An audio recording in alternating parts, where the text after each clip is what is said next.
పార్వతీపురం మన్యం జిల్లా కొమరాడ మండలంలో YCP MLA అభ్యర్థి పాముల పుష్పశ్రీవాణి ప్రచారంలో జోరు పెంచారు. వైఎస్ జగన్తోనే సంక్షేమం, అభివృద్ధి సాధ్యమని ప్రచారం చేస్తున్నారు. జగన్ ప్రభుత్వంలో మేలు జరిగితేనే తనకు ఓటు వేయాలంటున్నారు. ఇక వైసీపీ తాజా మేనిఫెస్టోలో ప్రతి ఒక్కరూ మెచ్చుకునేదిలో ఉందన్నారు. టీడీపీ విడుదల చేసిన మేనిఫెస్టోలో ఇచ్చిన హామీలో ఏం అమలు చేశారో చెప్పలేని స్థితిలో ఉన్నారని విమర్శించారు.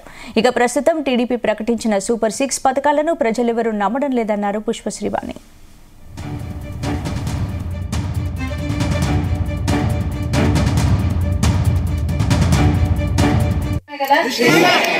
జగన్ గెలవాలంటే ఏ గుర్తు మీద ఓటేస్తారు? మన గుర్తు ఏది?